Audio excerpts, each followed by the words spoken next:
Recibir el diagnóstico de trastorno por déficit de atención e hiperactividad puede ser para algunos padres un gran alivio, porque a partir de ese momento saben que las distracciones, los olvidos, el posible bajo desempeño escolar y hasta el humor de sus hijos tienen una causa. Sin embargo, eso apenas es el comienzo, ya que algunos padres no se permiten cambiar la imagen que se han hecho de sus propios hijos a partir de los síntomas del TDAH. ¿Por qué los padres necesitan entender que el trastorno por déficit de atención e hiperactividad es tan solo una parte de lo que sus hijos son? ¿Es posible que a partir de la psicoeducación los padres dejen de ver a sus hijos como niños problema o distraídos? Compártenos tu opinión hoy en Diálogos en Confianza. Hola, ¿qué tal? Qué gusto saludarte esta mañana aquí desde el Foro de Diálogos en Confianza. Yo soy Cristina Jauregui y el día de hoy, como ya viste, vamos a hablar del problema de los niños de trastorno con déficit de atención e hiperactividad. Y bueno, ¿qué es esto? ¿De qué se trata? Y sobre todo, bueno, lo que nosotros estamos buscando es que los papás se sientan tranquilos, que tengan un diagnóstico adecuado a sus hijos. Muchas veces lo que sucede también es que cuando ya tienen el diagnóstico se esconden atrás de la etiqueta. ¿Cómo hacerle para no esconderse atrás de la etiqueta y poder apoyar a sus hijos y a sus hijas para que salgan adelante y pues no todo sea a partir de ahí, no sean vistos como niños problema por tener un trastorno por déficit de atención e hiperactividad, sino que sepan que es solo un pedacito de lo que ellos son, porque ellos son muchísimo más. Entonces, cómo saber manejarlo y verlo desde esa perspectiva es lo que vamos a platicar el día de hoy con nuestros invitados y por supuesto contigo que nos estás viendo y con todas las preguntas, las dudas que ustedes tengan que son importantísimas para nosotros. Y bueno, por supuesto que para esto, para responder a sus dudas, pero sobre todo para leerlas, está mi querida Sandy a través de las redes sociales. Ya estamos listísimas desde antes, Sandy, ya están, por supuesto, haciendo muchas preguntas, ¿no?, sobre el tema. Buenos días, ¿cómo estás? Muy buenos días. Sí, Cris, desde tempranito, incluso desde ayer, desde el momento que se anuncia el tema, hay participación del público, se los agradecemos mucho y específicamente quiero leerles un comentario que nos da para arrancar el programa. Teresa Fernández nos dice, yo no creo que esto exista. El trastorno de déficit de atención pero es de la mamá, por no saber poner límites, porque no ve a su hijo en la vida, por estar, dice ahí, porque a los hijos no se les cuida, porque está metida en el celular y dice, cuando el niño no es visto, claro que hace todo para llamar la atención de la mamá. Es un grito pidiendo ayuda y sobre todo límites amorosos. Esto es lo que pasa cuando no se respetan los 3 órdenes del amor. Nos explica más ampliamente, pero después pues se suelta toda una polémica en redes sociales porque debajo de ese comentario hay comentarios, incluso uno que dice, no puedes decirme que ni mi hijo ni yo existimos. Hay otra mamá que dice, yo tengo 3 hijos y uno de ellos tiene este diagnóstico y que han salido adelante gracias al tratamiento. En fin, ya hay toda una polémica en redes sociales sobre si existe o no existe, sobre si es responsabilidad de no poner límites, etcétera. Y todo esto pues es de lo que vamos a hablar el día de hoy. Por supuesto, a mí me gustaría primero que nada aclarar que no vamos a entrar en la discusión de si existe o no existe. O sea, claro que existe y lo que vamos a hacer es hablar con los especialistas del día de hoy, con los invitados a que guíen a las personas que ya fueron diagnosticadas o las que no han sido diagnosticadas, cómo llegar al diagnóstico. Exactamente, cuándo sí es y cuándo no es, vamos a aclarar sobre todo esto más que bien es. Eso. Y los invitamos a que sigan comentando, dejen debajo de la transmisión de Facebook Live sus dudas para nuestros invitados, especialistas, sus comentarios, sobre todo sus testimonios y su experiencia al respecto. Aquí los vamos a leer y les recuerdo que también tenemos nuestras redes sociales, bueno, el Twitter abierto y las llamadas vía telefónica para que estén en contacto con nosotros durante toda la transmisión o más adelante si tienen también tiempo para ver otros temas y otros programas, todos se quedan en YouTube. Por supuesto que sí. Y bueno, le doy los buenos días, por supuesto, a las intérpretes de lengua de señas mexicanas que siempre nos acompañan, Fabiola Ruiz, que está ahorita con nosotros, y más adelante Istiel Caneda. Y también, por supuesto, al público. Muchísimas gracias a todos por estar aquí. Gracias por haberse tomado este espacio de esta mañana para venir a platicarnos también sus historias. Un poquito más adelante estaré con todos ustedes por ahí. Así es que bienvenidos. Y bueno, como invitados el día de hoy tenemos a Juan Carlos Pérez Castro Vázquez. Él es vicepresidente de la Fundación Cultural Federico Holt AC y es director general de Proyecto DA. ¿Cómo estás? Muy bien, muchas gracias. Buenos Bienvenido. días. Gracias. Buenos días. Y bueno, también está con nosotros la maestra Tania Gómez Fernández. Ella es maestra en neuropsicología y subdirectora de la Asociación Civil La Invención de la Mente. ¿Cómo estás? Muchas gracias. Bienvenida, bien, qué gusto tenerte, Tania, por aquí. Al contrario. También está con nosotros Lino Villavicencio Flores. Él es psiquiatra de niños, adolescentes y adultos. Lino, ¿cómo estás? Bien, muchas gracias. Qué por la gusto invitación. tenerte por aquí también. También la maestra Karina Trápaga, Martínez nos está acompañando. Ella es psicóloga, maestra en orientación psicológica, terapeuta emocional, realiza trabajos con padres de familia elaborando planes conductuales. Karina, bienvenida, qué gusto tenerte por aquí. Gracias, muy amable. Claro, oigan, y bueno, por supuesto que como dije, no vamos a decir si existe o no existe, lo que sí es que hay muchas ocasiones en que hay un mal diagnóstico, ¿no? Y entonces niños que sí tienen trastorno por déficit de atención e hiperactividad no son bien diagnosticados y algunos otros parece que son diagnosticados cuando realmente no lo tienen, ¿no? Y entonces, bueno, también hay una polémica en cuanto a los papás que les cuesta como mucho trabajo dar el paso para decidir ir a ver a un especialista, para aceptar que sus hijos tienen problemas. Muchas veces están durante mucho tiempo metidos en esta dinámica, en la dinámica de la no aceptación, de la negación y de tratar de culpabilizarse a veces uno al otro, ¿no? De que no estás presente, de que trabajas mucho, estás mucho tiempo en el celular, un poco lo que escuchábamos, y entonces no atender realmente a el problema real que se está teniendo. ¿Qué más nos pueden decir al respecto de esto? Adelante, por favor. Bueno, hay que iniciar diciendo que el trastorno por déficit de atención e hiperactividad es un trastorno neurobiológico. Esto es que sucede en el cerebro y es uno de los trastornos psiquiátricos con mayor heredabilidad que existen, hasta con un 75%. Tenemos evidencia científica de cómo algunas de las estructuras del cerebro en comparación de niños con TDA con quienes no lo tienen, hay ciertas diferencias. El problema es que no logran hacer unas adecuadas conexiones dentro de la zona de los frontales del cerebro y se manifiesta con problemas de atención o de conducta, ¿no? Mientras no tengamos el diagnóstico del especialista, pues todo va a ser como especulativo, ¿no? Entonces podemos etiquetar de N cantidad de maneras a los niños, inclusive a los padres también, como decían, falta de límites y demás. Pero tenemos que acercarnos a buscar el diagnóstico. Como bien decía la cápsula inicial, creo que tener el diagnóstico es gran ayuda, porque eso nos pone justamente en el camino de qué vamos a poder hacer. No siempre los diagnósticos que recibimos de nuestros hijos son de lo más agradable, pero sí es agradable saber qué tiene, en el sentido de que esto nos permite poner manos a la obra, ¿no? Claro. Por supuesto. Y bueno, a ver, me gustaría saber, Karina, por ejemplo, ¿qué pasa con los padres de familia que de repente están como muy habituados a la personalidad o al carácter o a las reacciones que sus hijos tienen en el día a día y no ven que hay un problema más allá? Por lo regular el problema se presenta cuando alguien más te lo muestra, ¿no? Estamos, como tú dices, ¿no? Con esa ceguera y los estamos viendo crecer a nuestros hijos. Habitualmente cada quien tiene pues, una personalidad que hereda para educar y vamos haciendo como padres lo posible. Pero en el caso del TDA, por lo regular la escuela es como el primer foco, ¿no? Es cuando llega un externo y termina siendo la maestra, termina siendo la psicóloga, termina siendo alguien que a veces nos viene a terminar de confirmar lo que nosotros ya veníamos sintiendo. O sea, nosotros como padres sí podemos irnos dando cuenta de, oye, mi hijo no está manejando bien las emociones, se frustra demasiado, yo veo que en el salón no logra llevarse con todos, ¿no? Eso es en la parte como social, emocional. Veo que también le cuesta trabajo aprender lo que le toca aprender, ¿no?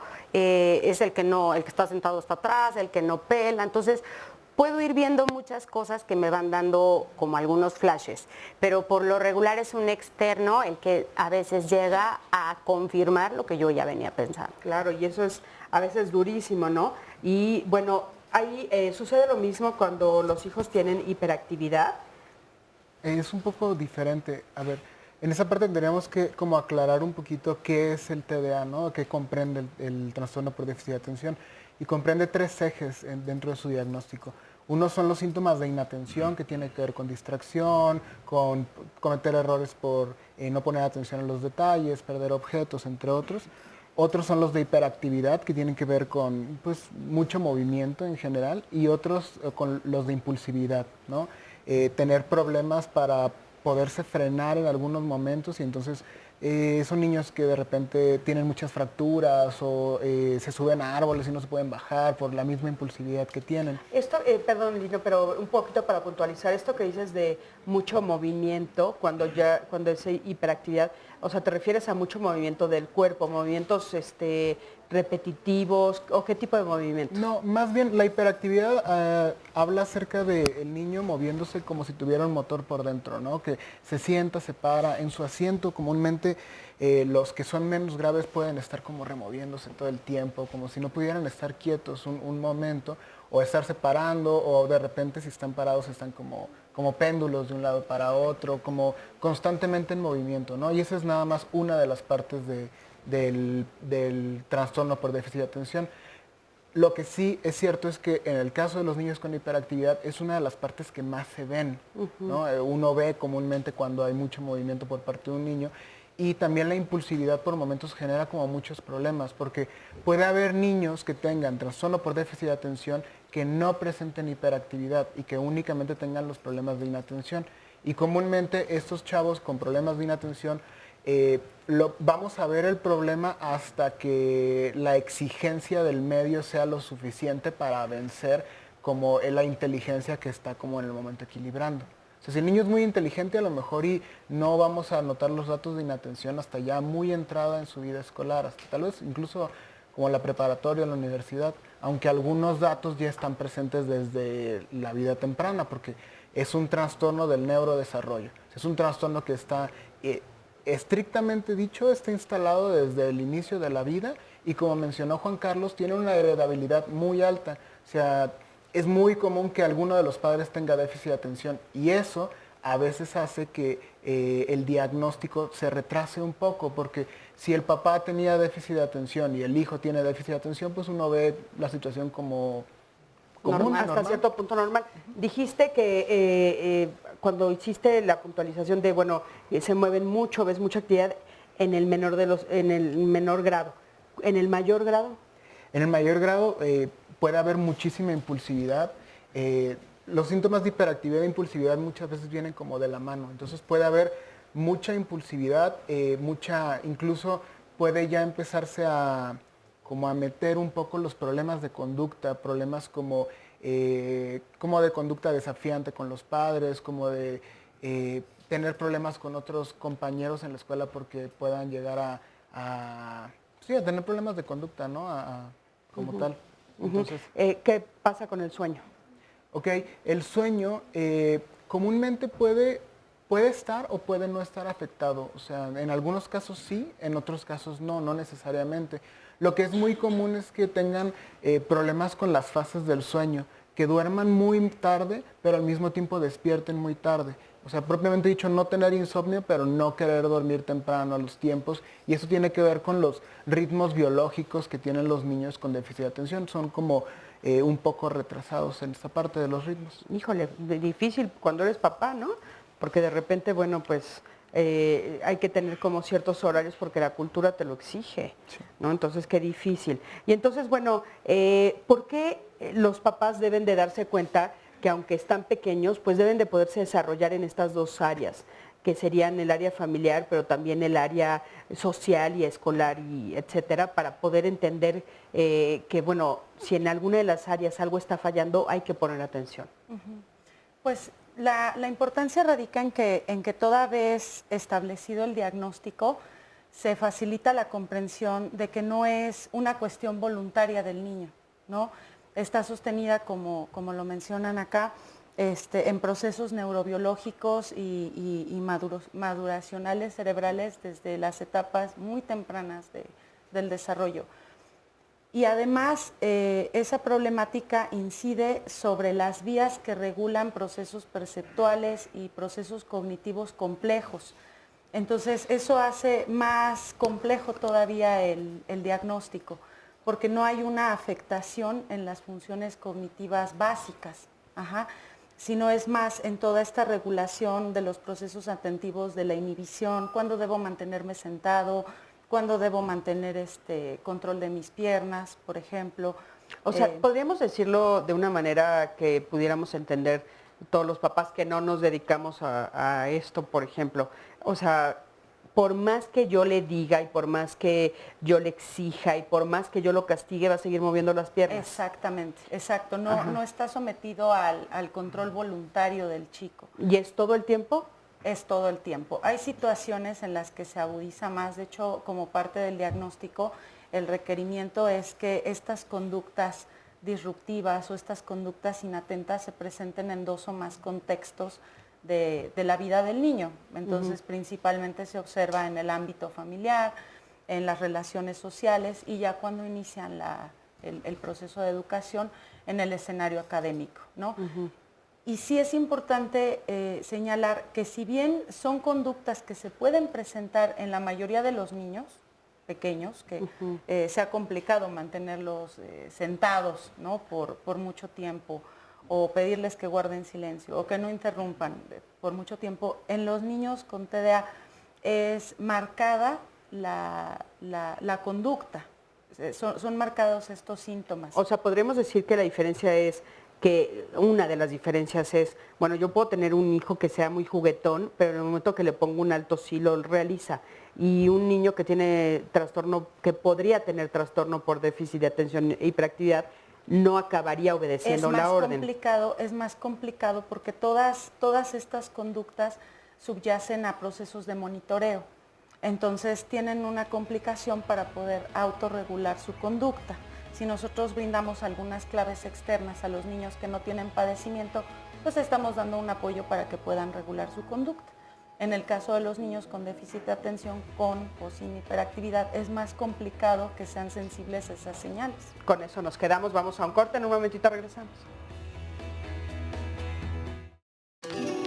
Tengo 13 años de casado, tengo una hija de 4 años. En el kinder nos mandaban a llamar mucho porque no se acoplaba con los demás compañeritos y no ponía mucha atención. En la casa se nos hizo normal porque es hija única y es consentida, y después se empezó a tornar un poco más grave este asunto. Yo desconocía que era tener un hijo con TDA, pero hoy sé que es una situación muy difícil. Para ser sincero, nosotros desconocíamos ese trastorno o enfermedad. Cuando salimos a algún lugar donde hay mucha concurrencia de gente, nos ven un poco raro por el comportamiento de la niña, y pues a lo mejor es un poco difícil explicarle a la gente qué tipo de enfermedad tiene. Mi esposa al principio me culpaba a mí porque decía que yo la consentía demasiado. Tiempo después se dio cuenta que no fue cierto, sino que nos enteramos cuál era la enfermedad que tenía y era el TDA. Incluso en la familia de mi esposa pues han dejado de invitarnos a sus reuniones o fiestas por el comportamiento de nuestra hija. Yo sé que en este momento no hay una cura, pero esperemos que pues, a través del tiempo pues sí la haya, porque pensamos también, digo, bueno, esto es ahorita que es chica, es una niña, pero ¿qué va a pasar a través del tiempo cuando crezca, cuando sea una adulta? Bueno, pues muchísimas gracias por este testimonio. Y bueno, a mí me gustaría también dejar como claro que hay cura, porque de repente esto es lo que se preguntan los papás. Claro. Bueno, en algún momento se va a curar. Claro. Bueno, ¿hay cura? No, porque no es propiamente una enfermedad. O sea, es un trastorno que corre a lo largo de la vida. Como decía Lino, o sea, no es que con la edad se va a quitar. No es con la edad que se va a quitar. Okay. Ni con medicina se va a quitar. Yo quería sumar a este testimonio que veíamos algunas llamadas porque a lo mejor nos están viendo y va a sonar desesperanzador el que digan mi niña va a una fiesta y la rechazan. Y también sucede en muchos casos este rechazo. Aquí nos dice en un testimonio que a su hija en el kinder la rechazan. Dice, mi hija de 7 años está diagnosticada con TDA, estando fuera de la escuela puede hacer amigos y la siguen, pero estando en la escuela tiene muchísimo rechazo. El caso de la chiquita del kinder, les digo acá otro que dice, a mi hijo lo diagnosticaron cuando estaba en el kinder y fue medicado, y cuando entró a la primaria seguía con el mismo diagnóstico, tenía problemas de lenguaje y bueno, ahora ya es diagnosticado con autismo. Y también acá nos pregunta una mamá que tiene miedo de medicar a su niño que cumplió 6 años, pero ya lo diagnosticaron con TDA y trastorno oposicionista desafiante, y la escuela lo está presionando para que sea medicado. Entonces todos estos casos pues sí tienen el diagnóstico ya, están enfrentando una situación difícil de rechazo o de no poderse adaptar al entorno, pero pues sí se puede o no se puede mejorar esta situación. Claro, sí, es muy mejorable la situación. Obviamente que el diagnóstico te abre la puerta, que era lo que decíamos al principio, ¿no? Hay que tener también en cuenta como algunos criterios que te llevan al diagnóstico, y que es que cuando tú comparas al niño con otros niños de su edad, se nota significativamente la diferencia en su comportamiento o en la dificultad que tiene para poner atención. Otra es que lejos de mejorar, con el tiempo empeora, porque también hay quien te dice, no, es que está chiquito, entró a primaria, tiene 6 años, deja que madure. Entonces Sí, tú sí te crees eso y dejas y esperas el tiempo y al contrario va empeorando. ¿De qué manera va empeorando? ¿Es menos su capacidad de autorregulación? Los síntomas hacen mayores estragos en el niño, en su desempeño académico y en sus relaciones. Porque obviamente no es lo mismo un niño de preescolar que tiene una sociabilidad mucho más limitada dentro del espacio escolar o la familia, a cuando ya tiene una relación mucho más amplia y sus habilidades sociales están limitadas por el TDA. Entonces se empieza a distinguir, y un poco lo que le pasaba a los papás en el testimonio. Ahora ya mi hija inclusive no sabemos qué hacer, ¿no? Claro. Otra es que se distingue en todos los ambientes, como decimos vulgarmente, el que es perico donde quieres verde, ya lo señalaba hace rato ella, efectivamente en todos los ambientes se va a distinguir. Entonces no es privativo solamente de la escuela, no es privativo de la familia. Si esto es así, no estamos hablando del trastorno por déficit de atención. Eso es bien importante decir. Si se distingue en todos lados, entonces ya llevamos ahí 3 criterios. Otro más es que, inclusive cuando preguntamos a los padres, los síntomas ellos los identifican que los tenían antes de los 12 años. O sea que ahora podemos también diagnosticar a los adultos. Antes se pensaba que solamente los niños lo tenían, llegaban a la adolescencia, juventud y voilà, ¿no? Ya lo que te causó daño ya no, ya ni modo, pero ya no lo tienes, ¿no? Sabemos que está a lo largo de la vida, inclusive muchos padres, como bien se dice, reconocer que su hijo tiene el trastorno por déficit de atención le puede significar reconocer que él también lo tiene. Sí. Y eso es un problema que tenemos que atender y a veces evita el diagnóstico oportuno. Y también a veces en esos casos les da un poco de luz, ¿no? Y les da un poco de luz, sí, porque se dan cuenta que, entonces yo no soy el problema, ¿no? El problema se llama trastorno por déficit de atención e hiperactividad. Y otro criterio es que no existe otra razón, ni de índole psicológico ni médica, por lo que pudiera tener ese comportamiento. Entonces, hay que ir descartando por capas diferentes situaciones. Por ejemplo, la epilepsia. En México tenemos mucha epilepsia. Y la epilepsia, pues, te produce síntomas de déficit de atención, aunque no es el trastorno por déficit de atención. Y mandas a hacer un electroencefalograma para observar si tiene un foco epileptoide y tratarlo en consecuencia. Pero haces el electro porque quieres descartar epilepsia, no porque ahí te aparezca TDA. Claro. Entonces, ahora, eso es importante. Eso es importante, y justamente nos estaban preguntando que cómo saber, por ejemplo, si hay 2 diagnósticos, ¿cuál de los 2 atender primero? Por ejemplo, ahorita que pusiste el ejemplo de epilepsia y trastorno por déficit de atención. Atiendes en el que está causando mucho más problemas en ese momento, sin perder de vista el otro, ¿no? Pero si observas que puede existir primero la epilepsia, entonces empiezas con ese tratamiento y los síntomas tienen que remitir, ¿no? Ahora, si no remiten totalmente y mantienes cierto patrón de déficit de atención, entonces piensas en incorporar la psicoeducación, por supuesto, pero también probablemente algún tratamiento farmacológico. Pero lo tienes que hacer con conocimiento de causa. Ahora, y acompañado de un especialista, eso es bien importante decirlo, y ¿no? por eso es bien importante que los padres de familia estén bien informados. O sea, esto no es nada más de la competencia del médico. Porque si tú llegas a la consulta, pues yo lo sé, yo te receto y sales y anda y vete. Claro. Pero los padres son Tienen los que estar bien informados. Totalmente. Y justo eso es lo que estamos buscando en el programa el día de hoy. Y hablando de la buena información, una de las causas que siempre se le achacan es esto del consumo de azúcar. Sí. No, los papás dicen, no, bueno, es que tiene hiperactividad porque comió pastel, porque le dieron Coca-Cola, porque comió un dulce a la salida. ¿Qué tan cierto es eso y cómo saber la diferencia? Bueno, definitivamente todos, ¿no? todos estamos al alcance con estimulantes. De forma natural, los estimulantes pues, sí van a generar una reacción natural en nuestro cuerpo. En los niños también, ¿no? Pero ¿Cómo cuáles estimulantes? Los niños, por ejemplo, es un niño que no puede a lo mejor soltar un juego, que tiene como hiperfocus, está súper concentrado en un juego y ahí se queda, ¿no? Otro síntoma que podemos ver es que está en una fiesta y no quiere salir de la fiesta, ¿no? Es un rato más. O están jugando con el Xbox, cualquier videojuego y se quedan mucho tiempo clavados y no pueden soltar las actividades. El problema en sí es que no tienen como todavía, en términos de madurez neurológica, no tienen este switch, ¿no? Para pasar de una actividad a otra, pero se quedan como prendidos todo el tiempo. Lo vemos en consulta y lo vemos los padres de familia, ¿no? Siempre parecen como la ardillita que está arriba, pero no es porque haya tomado azúcar, están bajo, los papás, digamos, estamos vigilando los alimentos de forma, pues, en la forma en que creemos moderada, pero los niños tienen un nivel de energía. Incluso también lo puedes ver que se frustran también, se frustran demasiado, no pueden soltar las actividades, los ves demasiado encendidos, pareciera normal, ¿no? En algunos niños puede ser normal, pero ellos sí se quedan como muy focalizados en muchas actividades. Hay otro, el caso contrario, ¿no? También, Lino, que vemos de repente pues que no se pueden enfocar en nada. A ver, nada más como regresando un poquito a la pregunta, cuando tú das azúcar, comúnmente ves una elevación en el nivel de energía y después hay un declive.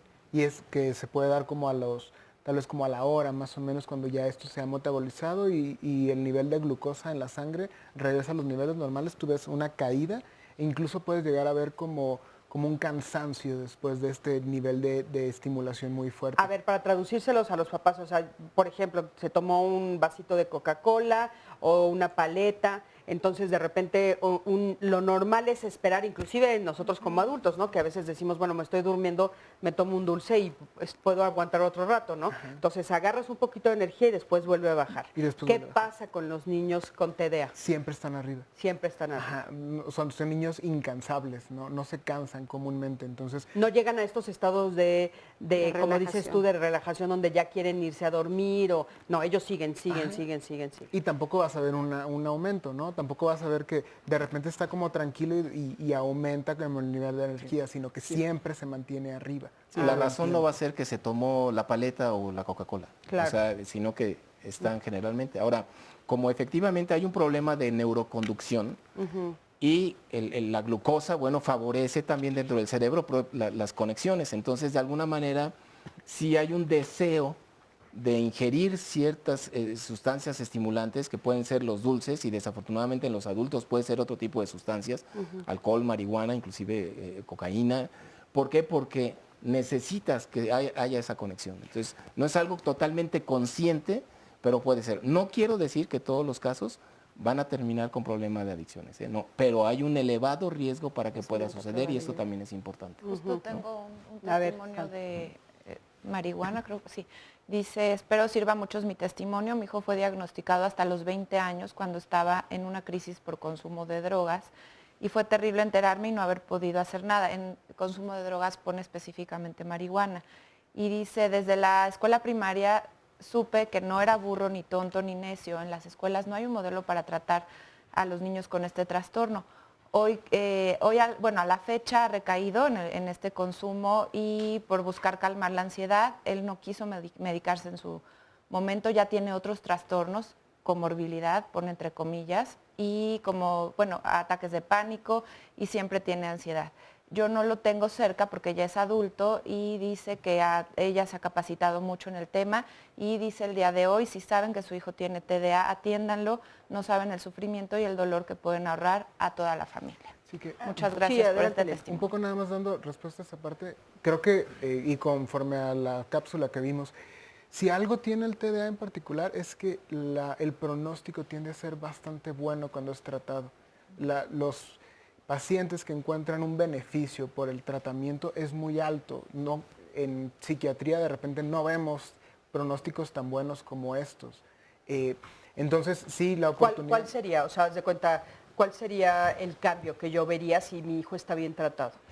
Aumento en la atención, aumento en la concentración, hay mejoría en el funcionamiento tanto escolar como familiar, como social, hay una disminución de los síntomas de hiperactividad e impulsividad.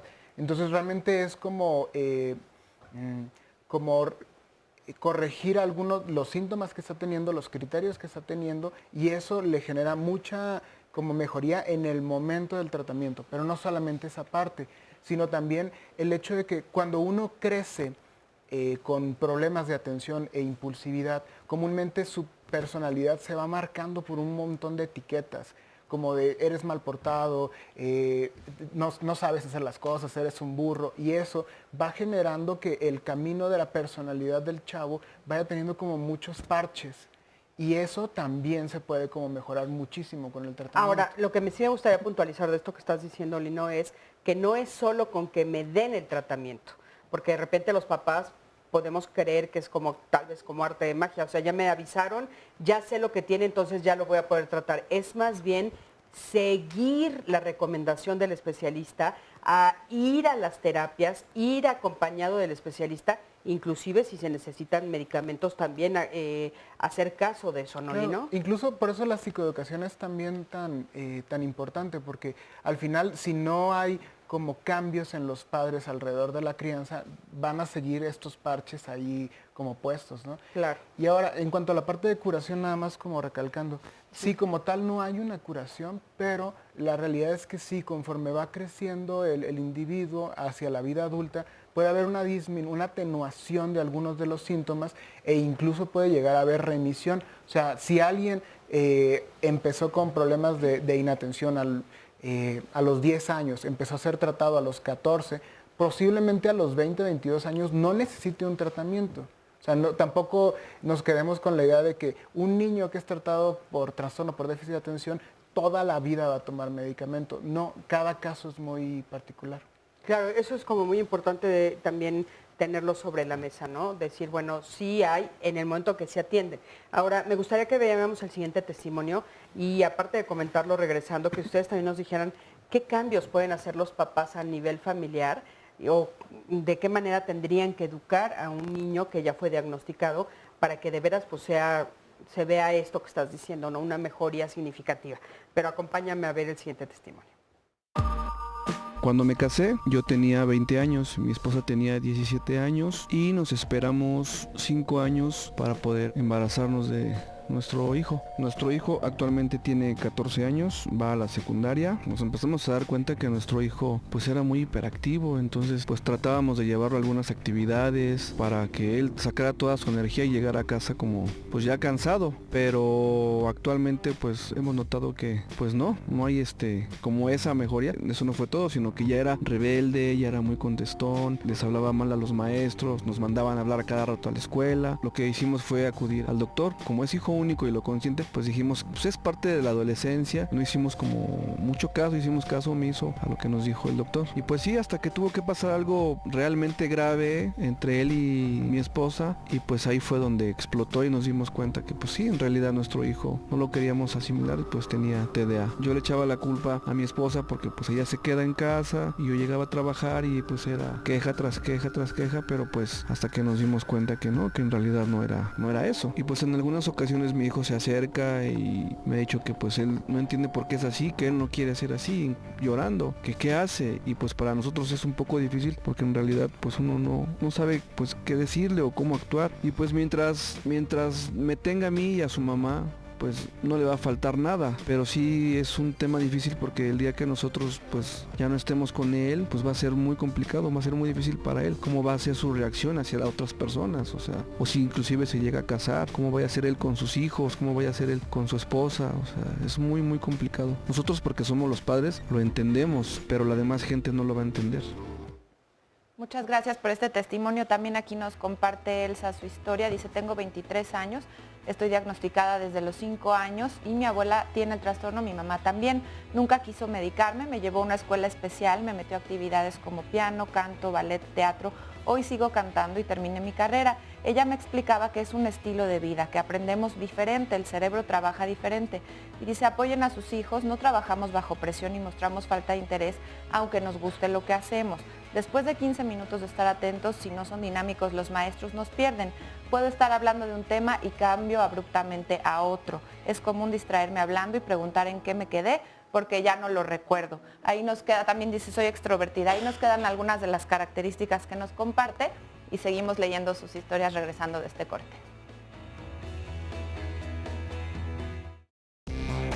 En la escuela los grupos son reducidos. ¿Por qué? Porque manejamos 4 perfiles. TDA, que es trastorno por déficit de atención, problemas conductuales, baja autoestima y problemas de aprendizaje. La escuela Sor Juana ha trabajado desde hace 30 años manejando estos 4 perfiles. Los grupos son reducidos porque la atención debe ser personalizada para que cada uno de los alumnos pueda trabajar de la manera en la que él requiere hacerlo. En un salón de clases común normalmente hay 1 o 2 niños que tienen problemas de atención. Aquí todos los niños tienen problemas de atención. Entonces, aunque en una escuela, digamos, regular, los grupos son de 40, 30 alumnos, aquí con 8 parece que tenemos 40 o 30 alumnos también. La escuela trabaja con, digamos, 3 maestras que son las maestras titulares del grupo y 3 psicólogas que estamos al pendiente de los problemas que se puedan llevar aparte. Trabajamos como duplas por ciclo, ¿no? Primero, segundo, tercero, cuarto, quinto y sexto. Y las capacitaciones son continuas, o sea, siempre nos están requiriendo y mandándonos a cursos de TDA, de estrategias de aprendizaje, problemas de autoestima, para que entonces estemos actualizadas y podamos ir modificando en el plan.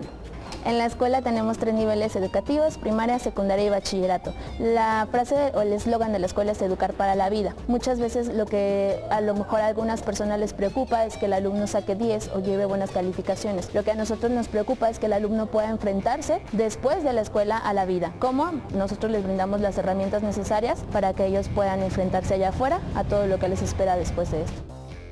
Bueno, pues qué interesante que haya un lugar en el que pues se encarguen de esto y un poquito más adelante platicaremos con el director. Y bueno, aquí conmigo tengo a Karina. ¿Cómo estás, Karina? Muy bien, gracias. Bienvenida. Tú tienes a un chiquito. Sí. De 8 años, dices. De 8 años, Okay. Diagnosticado con TDA y dislexia. Ok. ¿A qué edad te lo diagnosticaron? A la edad de los 7 años, 2 diagnósticos. El primero fue muy duro. No me quedé con esa opinión. ¿Por qué fue muy duro? No tuvieron como que el tacto para decirme, tu hijo tiene TDA. O sea, tiene TDA, su IQ es abajo de 80, ya está en retraso, no va a poder hacer como que una vida normal bajo ese diagnóstico. Yo no me quedé, busqué una neuróloga. La neuróloga me manda con otra psicóloga especialista en niños y de ahí me dice que tiene TDA más dislexia y su IQ salió ya un poquito arriba de los 80. Y es difícil porque no debes de bajar la guardia, o sea, para nada. O sea, ahí no existe el rendirse. ¿Cuáles fueron las acciones que tú empezaste a tomar inmediatamente? Límites, marcar más límites, tomar terapia, medicamento. Él toma Ritalin de 10, el Ritalin de 20 le cayó muy mal. Y la gente te dice, no le des medicamento porque es una droga, ¿no? No es ninguna droga. No. O sea, sí es ignorancia más bien decir ¿sí? eso, ¿no? También me han dicho que el TDA no existe, pero sí existe. El TDA no es una enfermedad, es un trastorno, ¿no? Ahora, ¿qué cambios has visto, Karina, a partir de que lo han atendido? Bueno, yo definitivamente cambié de escuela. En la primera escuela no supieron atender a mi hijo. En la segunda ya hubo muchos cambios. Él ya se concentra, ya no me reprueba los exámenes. Convive ya más con niños porque ellos no tienen amigos. Entonces, ahorita que mi hijo me diga, tengo 3 amigos, para mí ya es como que algo maravilloso, ¿no? Ya se concentra más, hace por él mismo las tareas. O sea, para mí eso es un avance grandísimo. ¿Y sigues con apoyo profesional? Sigo con apoyo, terapia semanal, sin falta. ¿Es hijo único? Hijo único. Y entonces estás ahora sí que orientada a él. Ajá, y sí, a él. ¿Ustedes estás casada? Sí. ¿Y su papá cómo ha reaccionado? Pues él igual es hereditario. por Ok. parte de él. Por parte de él. Ujú. ¿Él fue diagnosticado Sí, también? no, es diagnosticado a raíz de su hijo, se da cuenta de que él también de niño era así, entonces ya a raíz de eso dice, yo también tengo TDA. Claro. Ujú. ¿Y él está siendo atendido? No. Lino, ¿a los adultos se les puede atender? Sí, de hecho hay muchos casos en los cuales se atiende a adultos con trastorno por déficit de atención, pero sí depende mucho de la persona y de las exigencias que está teniendo, porque de alguna forma alguien que ya ha vivido 20 años y ha pasado como la vida escolar, puede como adaptarse de alguna forma un poco mejor al medio, entonces algunos adultos sí ameritan tratamiento, otros no, depende mucho de la exigencia que esté teniendo y de los síntomas que esté teniendo. Claro, por supuesto. Sandy, ¿querías decir algo? Sí, es que quería agradecer mucho el testimonio y decirle que pues hay muchas mamás con la misma situación. Incluso hay una que dice aquí, mi hijo llorando me dice que en verdad intenta no cometer errores y eso, o no equivocarse, y eso me parte el corazón. Y otro testimonio dice que a la edad de 5 años la maestra de preescolar me comentó que mi hijo tenía TDA y en ese momento me confundí y negué el caso, ya que mi niño era tranquilo y pasivo. En la etapa de preescolar y primaria era un niño que era el último en terminar trabajos, pero de buen promedio escolar hasta la primaria. Y la pediatra a los 9 años lo canalizó con el neurólogo y después de unos estudios dictaminó que tenía un retraso de 3 años y un TDA pasivo. Y bueno, pues ya ha tenido tratamiento y pregunta si a esta edad, que ahora tiene 16 años, lo pueden nuevamente diagnosticar con TDA, porque parece como que ya se lo habían, o sea, ya le habían dicho que no era eso, o que si solamente fue una etapa de niño a adolescente. Juan Carlos, ¿nos puedes decir? ¿Puedes Sí, responder? Ajá. se puede, por supuesto, diagnosticar en cualquier momento de la vida. Nos han llegado a nosotros personas de 60 años inclusive y se diagnostican y entran en tratamiento y les cambia la vida. O sea, no tiene que ver con alguna edad en lo específico. Es importante también lo que hace rato decía Lino con los parches, porque donde más afecta es en la autoestima. Y la autoestima de alguien que padece TDA es cuando intervenimos y hacemos el tratamiento, es justamente lo que más observamos que se mejora. Y eso es importantísimo, porque teniendo una mejor autoestima, enfrentas mejor el asunto, participas mejor también del tratamiento y te vuelves mucho más sólido y fuerte para evitar la vulnerabilidad a otras situaciones que pueden afectar en el TDA. ¿Qué es esto del TDA silencioso? Pasivo. Bueno, pasivo, no hay un término al respecto. Hay presentaciones en donde es predominantemente inatento o es predominantemente hiperactivo e impulsivo o es mixto, pero no hay que sea pasivo o que no, tal vez porque la sintomatología a lo mejor remitió un poco y pudo ir sobrellevando la vida en esta época en donde lo señalan y por eso lo consideraron pasivo, pero la sintomatología se mantiene a lo largo de la vida. Yo un poco más me lo imagino hacia la parte de que tenía más síntomas de inatención y no síntomas de hiperactividad, lo cual es curioso en este comentario porque habla de un periodo únicamente en el cual los síntomas de inatención estaban presentes. Los síntomas de inatención se pueden presentar también en trastornos de depresión o de ansiedad, no necesariamente en déficit de atención. Entonces alguien puede tener un episodio de ansiedad con síntomas de inatención, remitir ese episodio y presentarse nuevamente en la vida adulta. Entonces cada caso debe ser evaluado por esa diferente. Nos están preguntando también en las redes que hay alguien que está poniendo trastorno por déficit de atención, o sea, TDAH. De TDAH y una P al final. Parece que se refiere como a esto mismo, a la P de pasivo. No, de alto potencial. No de pasivo, de alto potencial. ¿Existe eso de pasivo? También creo que es importante para evitar la confusión mencionar que en la mayoría de los casos el TDA se acompaña de comorbilidades. Entonces aquí, por ejemplo, como nos comparten en el testimonio, en algunos casos se puede acompañar de algunos problemas de aprendizaje, en otros casos se acompaña de problemas emocionales, de sintomatología ansiosa, del trastorno posicionista desafiante. Entonces, sí es importante distinguir, ¿no? que puede existir este acompañamiento, pero que no hay una revoltura de los síntomas de una condición y de otra para entonces poner estos adjetivos de si es TDA Es que pasivo. hay como una guía, me está diciendo la Sí, producción que hay claro. una guía. Sí. Y De entonces, hecho, bueno, y aparte, pues los papás ahora sí que muchas veces repiten lo que les dijeron y de la mejor manera que ellos pueden, ¿no? De hecho, el diagnóstico debe realizarse con base en el manual diagnóstico de trastornos mentales, que actualmente está en su quinta edición. Sí. Me están Entonces, comentando de la producción que ustedes tienen algo sobre la mesa, ¿qué es eso?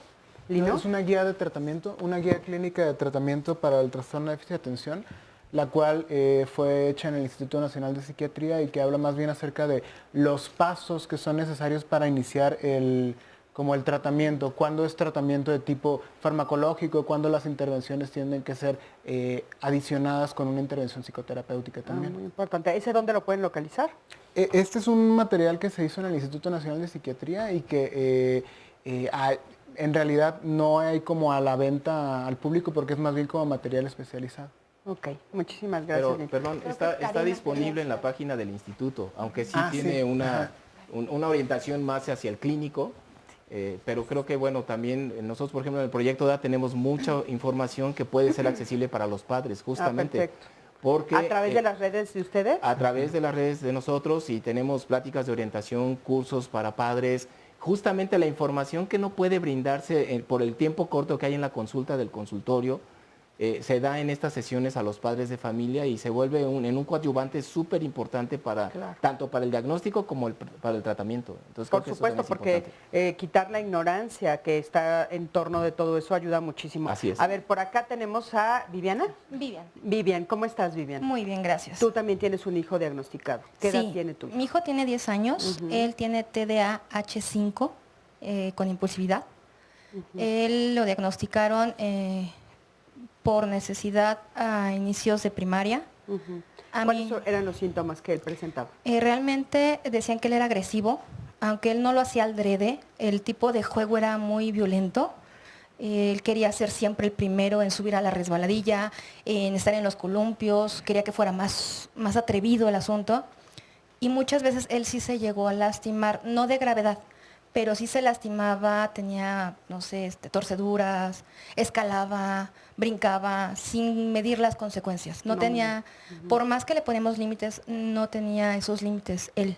Claro. Esto de las causas, consecuencias, que hay muchos que lo comentan. ¿Alguno de ustedes que lo quiera comentar? Adelante. Una parte importantísima del tratamiento es la parte psicoeducativa, tanto para los niños como para los padres.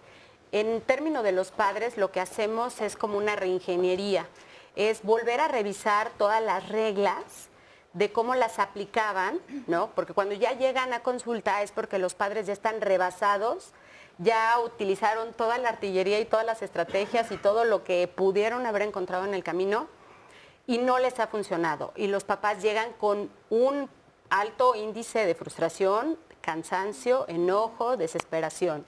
Entonces, la parte psicoeducativa es de tanto trabajar a los niños, ¿no?, como trabajar a los padres. En cuestión de trabajar a los padres, algo que siempre sugerimos, no nada más es cómo das las nuevas reglas o cuáles serían las reglas, sino hay que entender que los niños en esta etapa las reglas no están interiorizadas. Entonces, me refiero a que hacemos una reingeniería porque las reglas las vamos a poner afuera, ya que no están adentro.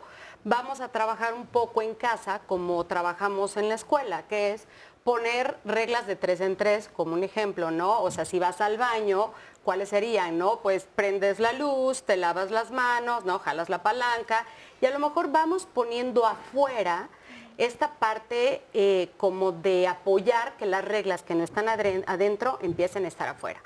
La parte educativa también es el diagnóstico, bueno, esta parte se las comparto con amor y cariño para que todos los papás de alguna forma también se sientan tranquilos. El diagnóstico va en el sentido de entender qué tenemos, ¿sí? Y entender cuál va a ser el camino que vamos a seguir, ¿no? O sea, esta información creo que es importante a veces los papás saber hasta dónde la compartimos, porque esto también es proteger a los niños. Hay escuelas muy amables que nos permiten trabajar bien el diagnóstico y compartimos el diagnóstico a la parte psicoeducativa y a los maestros, ¿no? Pero a lo mejor hasta ahí me puedo remitir si sé que mi medio ambiente, ¿no?, me lo va a exponer más. Yo creo que esta parte también es la parte psicoeducativa con los papás, saber hasta dónde yo también voy a poner la etiqueta de mi hijo, porque va a haber gente que no lo va a entender. Si a mí me costó trabajo entender que tenía mi hijo, pues a gente que no sabe, pues va a ser más difícil. Ya a lo mejor lo expongo un poquito más. Claro. Oigan, y hablando de esto, bueno, estoy oyendo a Vivian, que Vivian me dices, bueno, estaba toda esta situación que describes muy puntual como la han descrito ellos, o sea, aparte abarcas como todo el abanico de las cosas, ¿no? Se lastimaba las manos, quería ser siempre el primero, estaba todo el día con energía al tope, y aquí en Quedito me dijiste, y de todas maneras no lo diagnostico. No lo medico. No, ajá, no lo medico. ¿A qué te refieres? Realmente lo estamos llevando con una terapia conductual, 100%. ¿Te da miedo la medicina? No. Aquí fue por parte de su psiquiatra, fue una recomendación que nos dio, una alternativa, porque algo que me manejó realmente y me gustó mucho que me hablara con sinceridad, fue que me dice, hay que tomar en cuenta que todo medicamento a largo plazo causa efecto. ¿Por qué? Causa resistencia. Y hay que estar aumentando en ciertas ocasiones la dosis, no en todos. Vamos a tomar unas alternativas. Mi hijo tiene a 6 personas atrás. Tiene lo que es el psiquiatra, el neurólogo, el psicólogo, la nutricionista.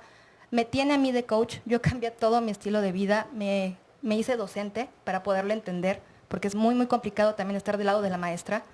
Y sin embargo, también tenemos a lo que es la parte de UDEI dentro de su institución. O sea, tenemos mucha gente atrás de él. Por suerte, ha reaccionado bastante bien.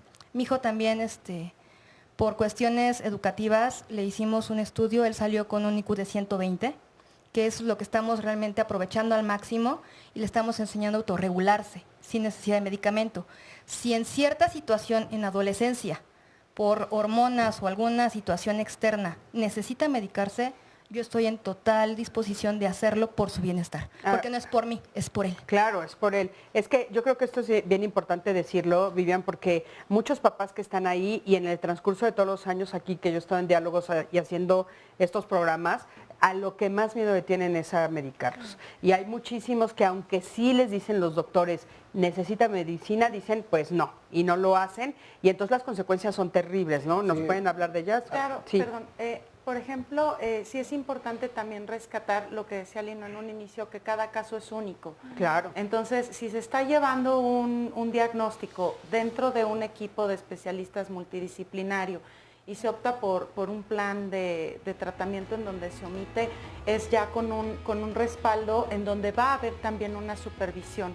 Ahora, la parte de la terapia cognitivo-conductual es importantísima porque es finalmente la que nos va a dar las pautas para que el niño pueda aprender todas estas estrategias de autorregulación y de poder desarrollar esa visión a los detalles fuera de la visión global que pueda tener para poderse adaptar a diferentes situaciones y contextos sociales. Entonces, sea cual sea la opción, si se lleva el medicamento o no se lleva el medicamento, la terapia cognitivo-conductual tiene que estar presente. Vamos a un corte, en un momentito regresamos, quédate con nosotros, estamos en Diálogos en Confianza.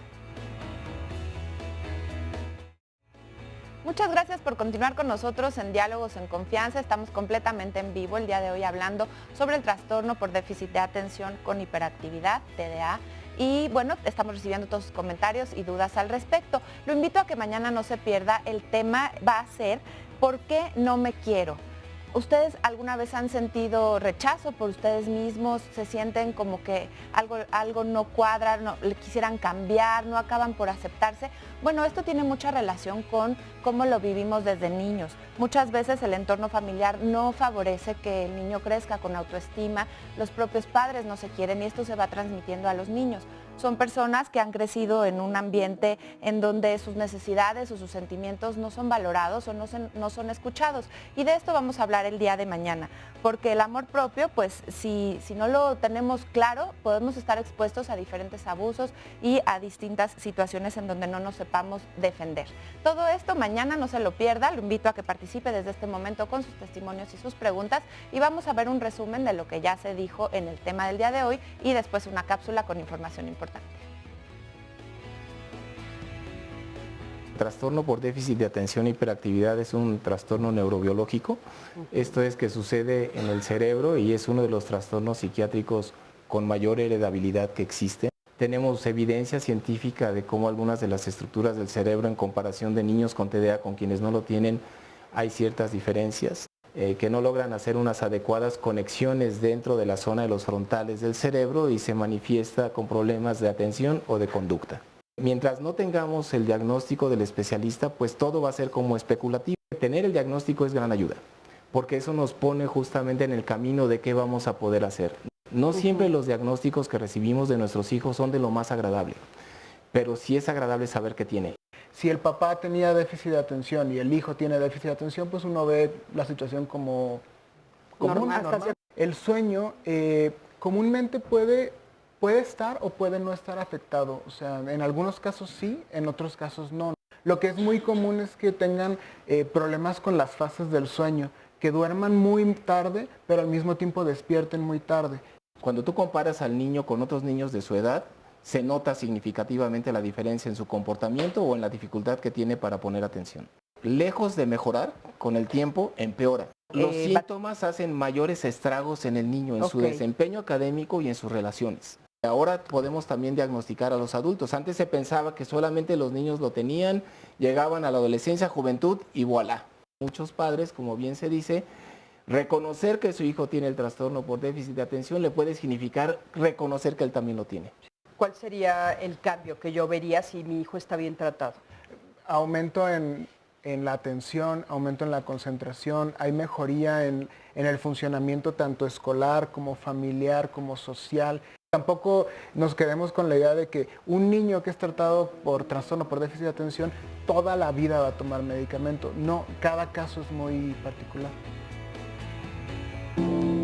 Es un proyecto donde se trabaja con niños que tienen inteligencia normal, pero tienen alguna situación de conducta, baja autoestima, déficit de atención. Y es una población que tiene pocas opciones para estudiar, ya que normalmente en las escuelas de educación especial no se atienden estas situaciones en específico, pero les es muy difícil seguir el día a día de una escuela estándar. Nosotros lo que tratamos de hacer, aparte de adecuar el currículum a lo que va necesitando niño por niño, se les da mucha contención y mucho apoyo, tanto de parte de los maestros como por parte de los directores. Tratamos de entender qué es lo que están viviendo, no solo a nivel académico, sino a nivel personal, y de ahí apoyarlos. Nosotros tratamos de prepararlos para el mundo exterior de una forma que no sea ni demasiado como apabullante para ellos, en el sentido de que sea muy pesada, pero tampoco de vernos demasiado laxos, de que cuando salgan al mundo se les haga muy difícil. Tratamos de darles las herramientas de estructura, de constancia, todas estas cosas que ellos van a necesitar, por ejemplo, cuando entren a la universidad, porque al final de cuentas la carga educativa que van a llevar y la carga académica que van a llevar en la universidad es más pesada de la que llevan en bachillerato y todo. Entonces tratamos de que sea paulatino,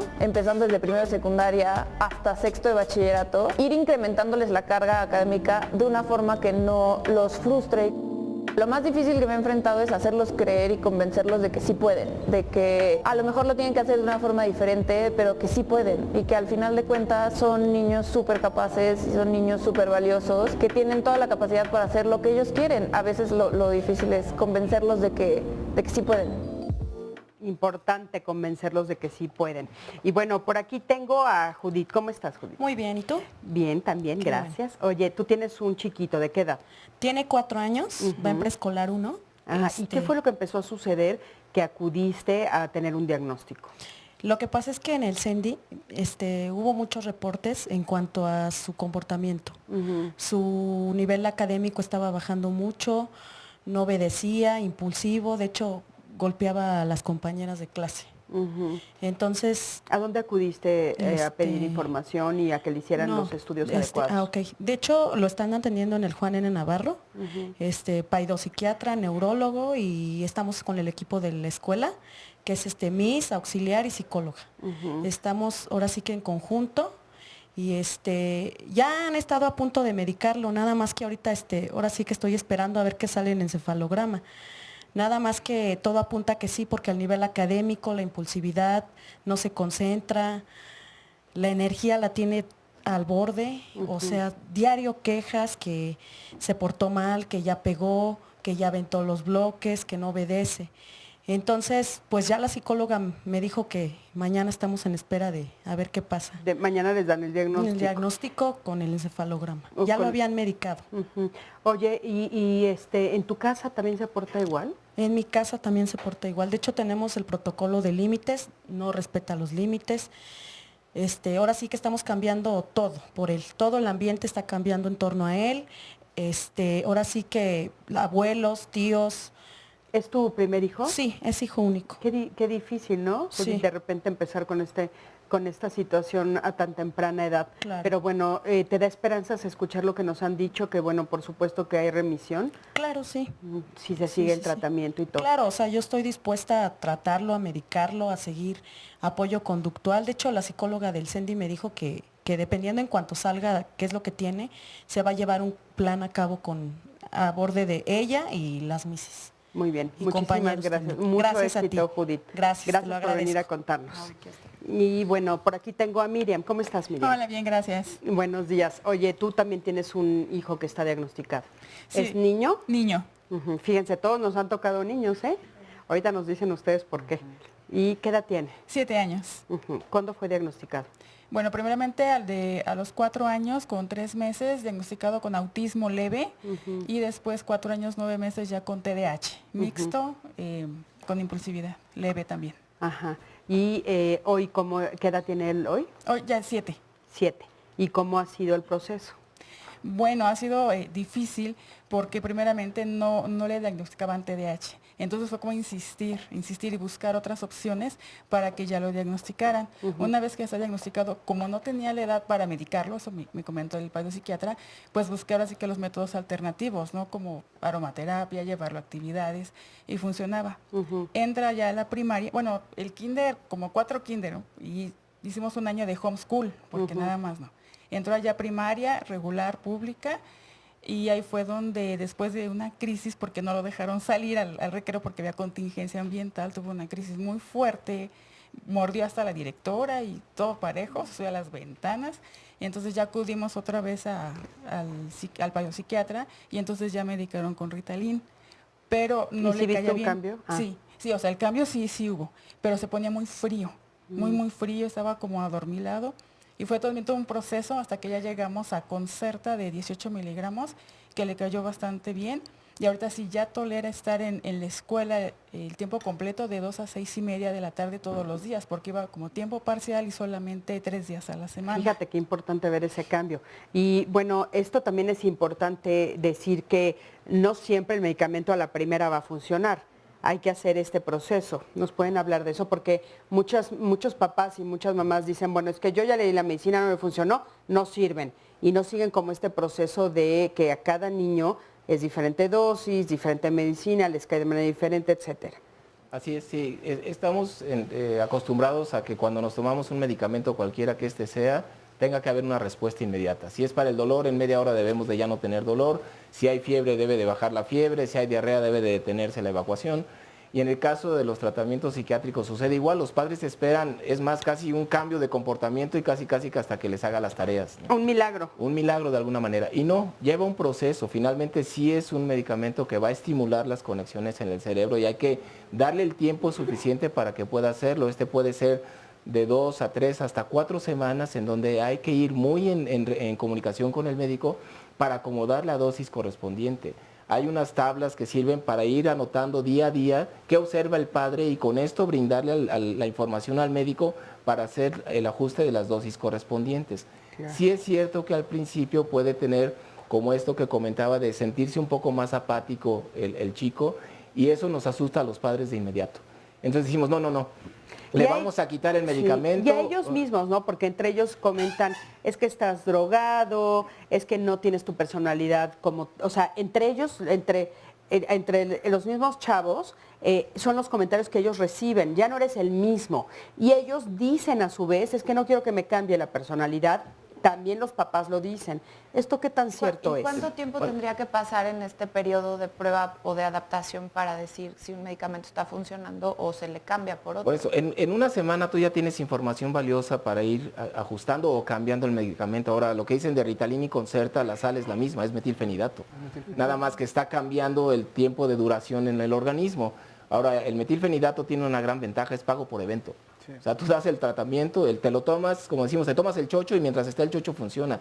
Y lo dejas de tomar y no va a pasar nada. No hay rebote, ni hay que te va a generar adicción y todo. No, absolutamente no es cierto. O la otra mamá que teníamos aquí, que ahorita ya la pasamos por acá atrás, decía, siempre hay consecuencias a largo plazo. A ver, en esa parte, no hay como tal una tolerancia al medicamento y no hay como tal abstinencia al medicamento. Son medicamentos que no pueden generar como tal una adicción por estas dos situaciones. Lo que sí hay son efectos adversos y los efectos adversos pueden llevar en algunos casos, cuando no son bien controlados, a situaciones a largo plazo, como disminución en el apetito, que de repente con estas sales que son estimulantes llegan a ser como bastante intensos. De hecho es muy común que haya obesidad o problemas de sobrepesos en pacientes con trastorno por déficit de atención y cuando tienen el tratamiento disminuyen muchísimo de peso por la reducción del hambre.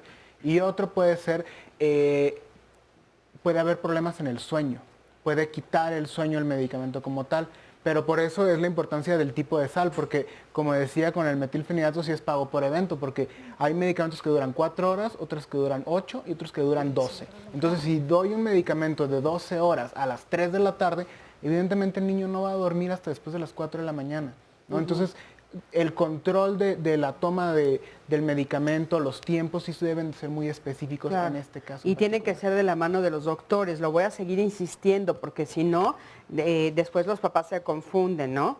Y entonces ellos solos dan la medicina, ellos la quitan, ellos la rompen y la dan a mitad.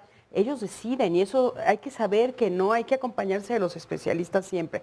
Erika está aquí con nosotros. ¿Cómo estás, Erika? Bien, gracias. ¿Tú tienes también un niño? Sí. Hombre también. Sí, Josué de 8 años, 8 meses. Vengo con mi esposo, siempre acompañados los dos. Y bueno, Josué... ¿A qué edad fue diagnosticado Josué? Un poco, hace más de un año, un poquito más del año. O sea, a los 7 años. A los 7 años. Sin embargo, ya veíamos nosotros desde antes como que rasgos de comportamiento que decíamos que sucede. ¿Qué tipo de cosas veías? Impulsividad, dificultad para socializar con los de su edad, mucha verborrea, no se concentraba en la escuela. Y bueno, sí te preguntabas, ¿no? Como papá, ay, ¿qué estoy haciendo? ¿Qué hice mal? Te culpas, bueno, ¿verdad? Sí, te llegas a culpar, llegas a tener conflictos con tu pareja. Sin embargo, nosotros pues buscábamos la manera de descubrir qué pasaba, ¿no? Y fue como un alivio, sí, saber esto está pasando, se llama así. Y tomaron cartas en el asunto. ¿Qué empezaron a hacer ustedes? Fuimos con la neuropsicóloga. Josué lleva ya desde que se diagnosticó en terapia. Fuimos con ¿La ha aceptado bien Josué? Sí, la ha aceptado. ¿Él ha sentido cambios? Sí. ¿Él te ha dicho, mamá, estoy mejor? Bueno, él no como tal así, pero sí manifiesta, ya logré esto, o mamá, quiero lograr aquello. ¿Ha habido cambios en tu casa en función de la paz y la tranquilidad? Porque eso también es algo que nos dicen mucho, es que de repente mi casa era un torbellino y regresó un poco la paz. Yo creo que sí, yo creo que ¿Crees sí. que sí? Es como, de repente tienes como curvas, ¿no? Claro. Como en dices, todo, así es la vida. Sí, claro. Pero bueno, también detrás de nosotros están mucha gente, mi mamá, el neurofisiólogo pediatra. La escuela nos ha ayudado también un poquito. Encontramos una institución que a través del fútbol pues ayuda a niños con TDA. A Josué le ha gustado el fútbol y creo que le ha servido.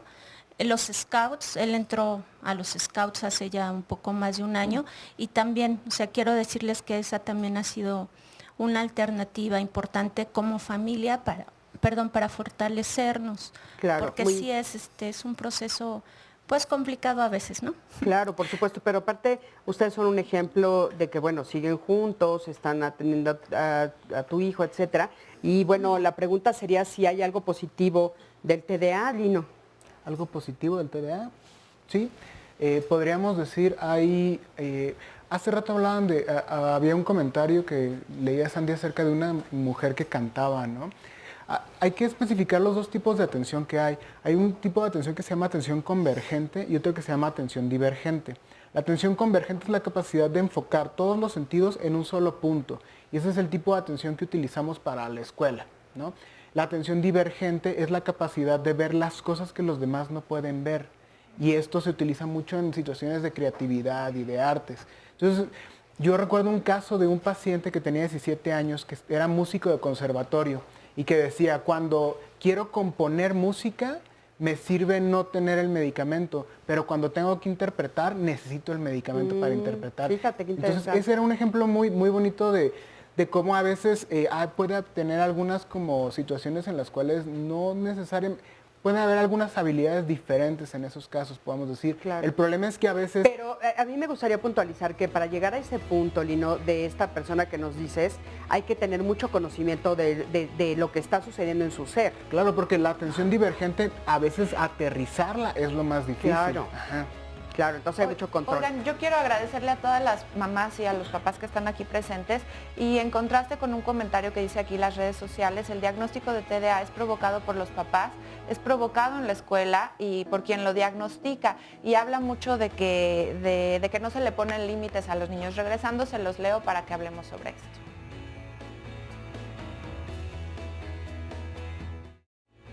Seguimos en Diálogos en Confianza y como todos los martes vamos a ver imágenes, fotografías de personas que han desaparecido, que desafortunadamente el día de hoy su familia las está buscando, no las encuentran y con su ayuda puede ser que se reúnan nuevamente. Vamos a ver primero a Laura Elizabeth Oliva Ramírez, que se perdió en San Agustín 5B, en la zona centro de Silao de la Victoria, en el estado de Guanajuato. Laura Elizabeth Oliva Ramírez se extravió el 23 de enero de este año 2018. En la siguiente imagen vamos a ver a Víctor David García Gómez, quien se perdió en el municipio de San Vicente Chicoloapan, en el Estado de México, el 14 de enero de este 2018. Le repito, su nombre es Víctor David García Gómez. Seguimos con la imagen de Miriam Quintero Garduño, quien se extravió en Avenida Reforma y Castillo de Windsor, Colonia Lomas de Reforma, en la delegación Miguel Hidalgo, en la Ciudad de México. Miriam Quintero Garduño está desaparecida desde el 10 de febrero de este 2018. Y por último vamos a ver a Eduardo López Gómez, quien se extravió en Cornelio Hispano y Rafael C. Arévalos, en la colonia Zapotitla de la delegación Tláhuac. Eduardo López Gómez está extraviado desde el 22 de diciembre del año pasado, 2017. Si tiene alguna información que crea que puede ayudar a localizar a estas personas, no dude en comunicarse a los teléfonos que aparecen en sus pantallas. Y vamos a ver ahora información sobre el tema del día de hoy.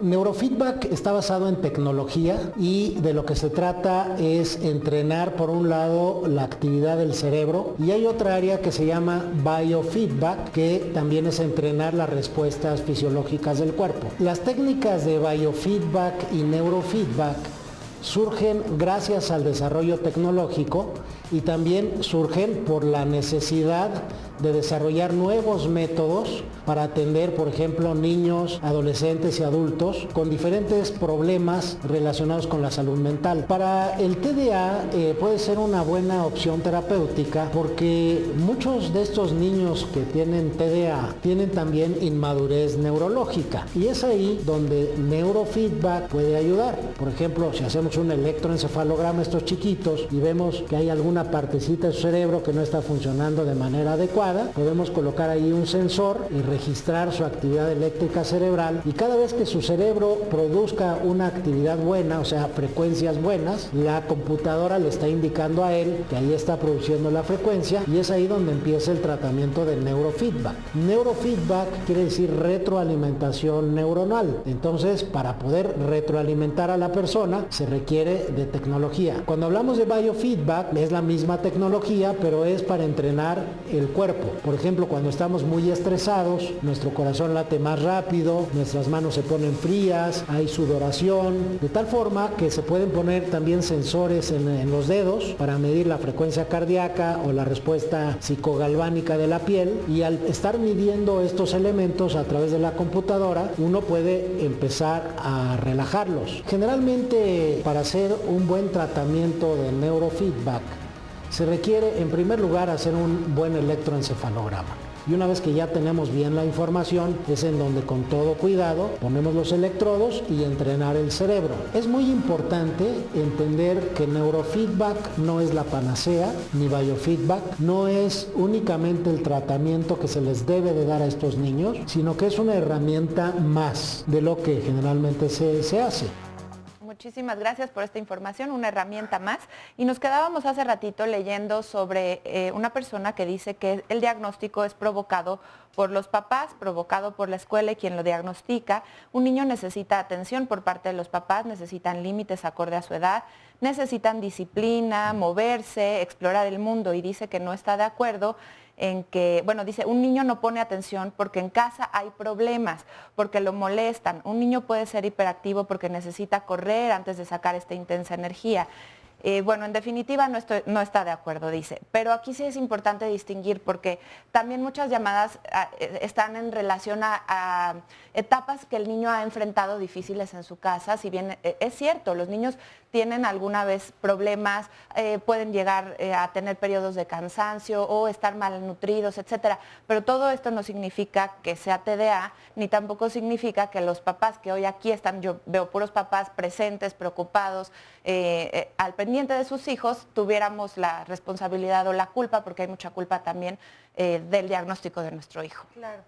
Sí, por eso es importante lo que comentábamos por aquí, el análisis del contexto al momento en el que se realiza el diagnóstico, de tal forma que se puedan identificar si en tiempos recientes se ha presentado una situación de una mudanza, un cambio de escuela, un divorcio, ¿no? de los padres, situaciones estresantes que puedan estar acompañando en ese momento al niño, para que se pueda descartar y condiciones, como un TDA, por ejemplo, y aterrizar el diagnóstico apropiado, ¿no? Porque en efecto, en muchas ocasiones, ante estos síntomas estresores, ante estas condiciones estresoras, en los niños a nivel conductual pueden observarse algunas conductas de inatención, mas no implica que sea un caso de déficit de atención. Entonces, por eso es importante hacer esta diferencia con el contexto del chico. Y además, bueno, pues como mencionaban al inicio, el TDA cubre un síndrome particular que, si bien es muy amplio, está bien identificado en esa sintomatología. Entonces, es importante distinguirlo de estas condiciones para no confundirlo con otras. ¿Querías hacer un comentario? Sí, no, o sea, complementar, ¿no? Claro. De que siempre hay muchísimas variables, todos tenemos, bueno, por ejemplo, ¿no? Ahorita que hemos estado estresados con tanto movimiento telúrico, ¿no? Igual ahorita los niños pueden empezar a tener inatención en la escuela. ¿Por qué? Porque estamos alertas, todos estamos con hipervigilancia, ¿no? Para ver qué es lo que está pasando. Y podemos todos tener circunstancias que van a hacer de que nuestra atención se modifique, ¿no? Y nuestra actividad, ¿no? También se modifique, nuestra impulsividad también, ¿no? Ahorita oímos una chicharra y vamos y salimos todos corriendo, ¿no? Entonces también hay que entender las circunstancias en las que estamos viviendo, las circunstancias de la familia, claro. y eso va a hacer una diferencia. Y lo que hay que puntualizar es que lo que ustedes ya nos dijeron al principio es que esto es continuo, no es eventual. Entonces, bueno, cuando esto todo el tiempo está sucediendo, entonces es cuando acudes a un especialista, ¿no? Y por aquí tenemos a Viridiana. ¿Cómo estás, Viridiana? Bien, gracias. ¿Qué edad tiene tu chiquitín? 12 años. ¿Y hace cuánto fue diagnosticado? A los 6 años fue diagnosticado. ¿Cómo lo diagnosticaron? Con déficit de atención e hiperactividad. ¿Y cómo le va? Pues en el periodo de la primaria iba muy bien, buenas calificaciones, pero ahorita que entró a la secundaria así como que fue un declive. No, está así como que saca no muy malas calificaciones, pero sí bajó mucho su nivel académico. ¿Ustedes siguen con apoyo de los especialistas? Sí, estamos en un centro, se llama Secosam, lo mandaron de la primaria. Lo medicaron, pero él nos pidió que ya no le diéramos medicamentos, se le dejó de dar, estuvo... ¿Él lo pidió? Sí, él lo pidió. ¿Por qué? ¿Qué te argumentó? No, decía que no quería ya tomar medicamento, de hecho sigue diciendo lo mismo, que él no quiere tomar medicamento. Pues no sé, o sea, él dice, no quiero tomar medicamento. A ver, vamos, perdón que te interrumpa, pero Lino, ¿qué pasa si los papás deciden hacerle caso a su hijo?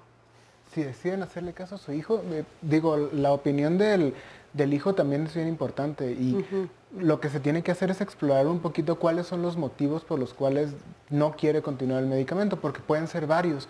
Entre ellos pueden ser los efectos adversos, por ejemplo, los cuales se pueden como controlar de alguna forma.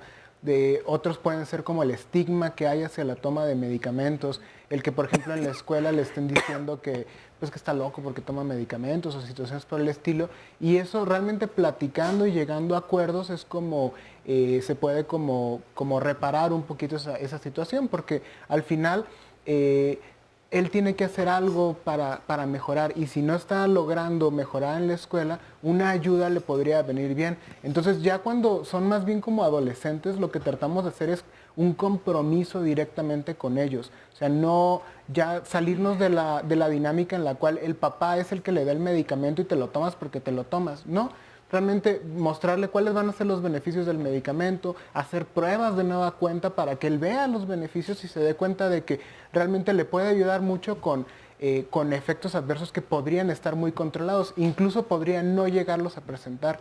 Oye, algo que me gustaría, justo hablando de esto, que tal vez puede ser lo que le pasa a muchos chavos, de que les dicen, bueno, es que te cambió la personalidad, es que no eres realmente tú. Lino, no es exactamente al contrario. O sea, el medicamento justo lo que hace es ayudarles a encontrar su verdadero ser.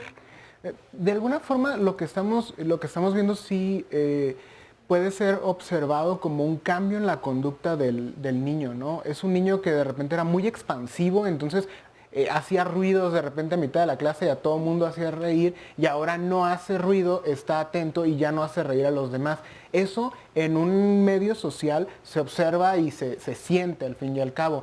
Pero sí, definitivamente estas situaciones le están generando muchos más problemas y están generando que él como que tenga piedras en el zapato que no le permite avanzar de forma adecuada. Claro. Y por eso es que en realidad con el tratamiento lo que vamos a ver es, cómo va a ser él en realidad como persona, porque no va a ser de esta forma siempre, ¿no? Exactamente. Muchísimas gracias. Y bueno, aquí tengo a Tania. ¿Cómo estás, Tania? Bien, bienvenida. Gracias. Tú también tienes a un hijo diagnosticado. ¿De qué edad? Sí, desde los 4 años. Un déficit de atención e hiperactividad moderado, pero está combinado con un trastorno oposicionista desafiante, lo cual lo hace aún más difícil. ¿De qué manera consideras tú que lo hace más difícil? Lo hace más difícil puesto que no acepta ninguna autoridad impuesta, no sigue reglas. ¿Qué edad tiene hoy? 6. Apenas va a cumplir los 6. Entonces, ¿Y desde los 4 lo estás tratando? Pero no lo quise medicar tampoco. De hecho, la psiquiatra que lo diagnosticó dijo, está muy pequeño todavía, no lo vamos a medicar en este momento. Pero yo nada más escuché medicamentos y me alejé de la psiquiatra. Entonces me fui con la psicóloga y en este momento está con psicóloga. Ahorita, ¿Qué es lo que tú crees de los medicamentos? El temor ¿no? Entre los efectos adversos, las resistencias que se hacen y las dependencias, finalmente, lo cual acabo de saber que no causan dependencias. Pero ahorita en este momento en que va a entrar a la primaria, pues estoy completamente aterrada. Claro. Tania, ahorita que estás escuchando a 3 especialistas aquí justamente decir lo contrario, ¿sí hace cambiar tu forma de pensar o no? Sí, me hace pensar nuevamente en acudir a un psiquiatra para que lo valoren nuevamente. Y como yo veo todos estos síntomas del trastorno de déficit de atención también, la dificultad para socializar, a lo mejor no es muy impulsivo, pero sí es muy hiperactivo. Entonces no quiero que mi hijo sea estigmatizado o que se la pase en la dirección o que su rendimiento académico no sea el mejor. Entonces sí quisiera una asesoría como tal y muy completa para poder integrarlo a una vida académica pues lo mejor que se pueda, ¿no? Claro, por supuesto, Tania, muchísimas gracias. Y a mí me gustaría hacer un comentario que me llama mucho la atención.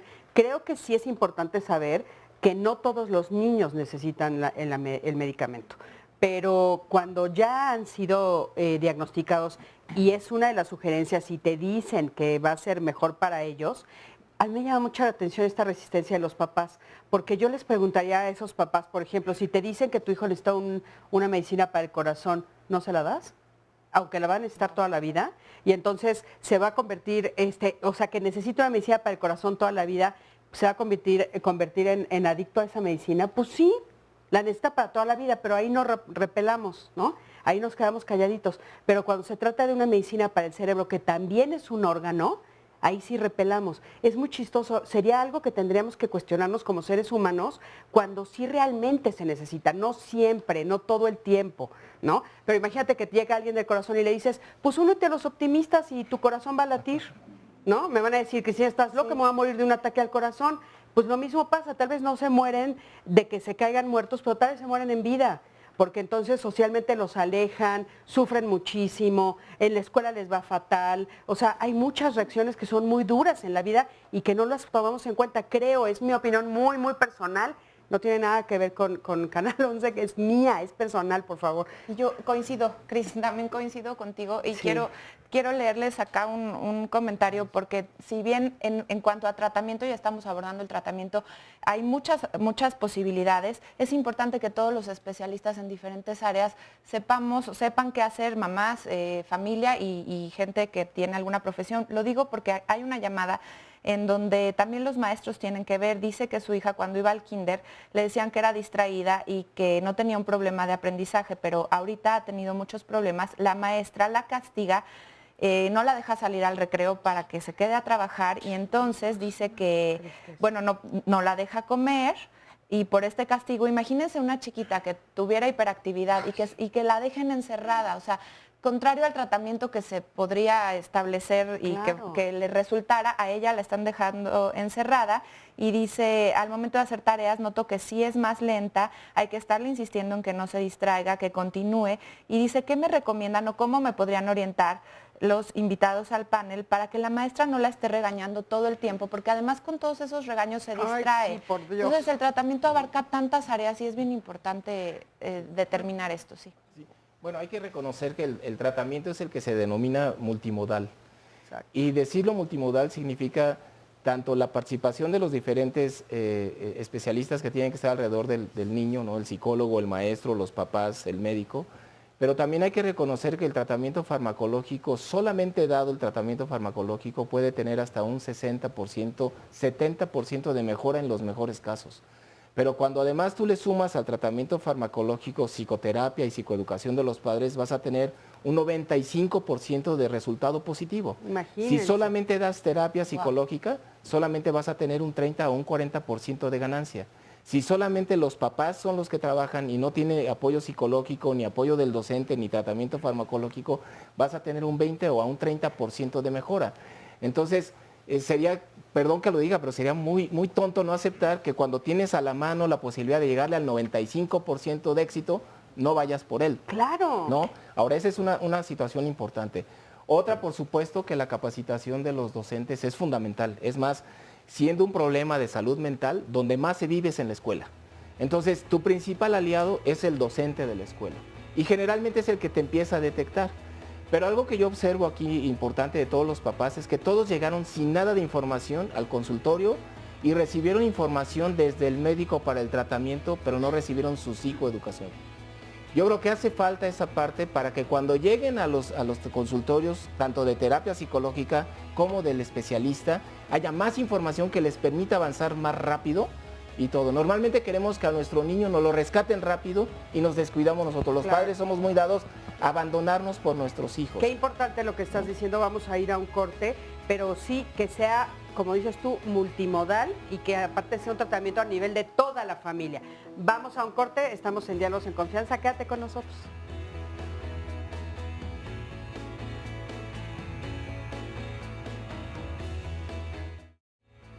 Seguimos hablando del trastorno por déficit de atención, pero le adelanto que la próxima semana nuestro tema va a ser ¿cómo enseño a mi hijo a ser hombre? ¿Qué es lo que le hemos enseñado a los niños y a los hombres? Que tienen que ser feos, fuertes y formales, esta frase famosa, ¿verdad? Y Exactamente, las 3 Fs. Y bueno, no solo es eso, también se les ha dicho que tienen que ser buenos proveedores, que tienen que ser exitosos, sin acabar de definir o de comprender qué es el éxito, que pueden ser celosos, que están por encima de la mujer. Bueno, todo esto vamos a aclararlo la próxima semana y vamos a tratar con la ayuda de nuestros especialistas de ver las ventajas que tiene educar a los hombres de forma más humana y con mucho menos prejuicios. También vamos a explicar qué se entiende por masculinidad, por hombría y por virilidad. Con su ayuda, con sus testimonios, lo vamos a lograr la próxima semana. Comience desde este momento a llamar si quiere asistir y vamos a ver un resumen de todo lo que se dijo el día de hoy. Algunos adultos sí ameritan tratamiento, otros no. Depende mucho de la exigencia que esté teniendo y de los síntomas que esté teniendo. Se puede, por supuesto, diagnosticar en cualquier momento de la vida. Nos han llegado a nosotros personas de 60 años inclusive y entran en tratamiento y les cambia la vida. O sea, no tiene que ver con alguna edad en lo específico. Y la autoestima de alguien que padece TDA es cuando intervenimos y hacemos el tratamiento, es justamente lo que más observamos que se mejora. En la mayoría de los casos el TDA se acompaña de comorbilidades. En algunos casos se puede acompañar de algunos problemas de aprendizaje, en otros casos se acompaña de problemas emocionales, de sintomatología ansiosa. Una parte importantísima del tratamiento es la parte psicoeducativa, tanto para los niños como para los padres.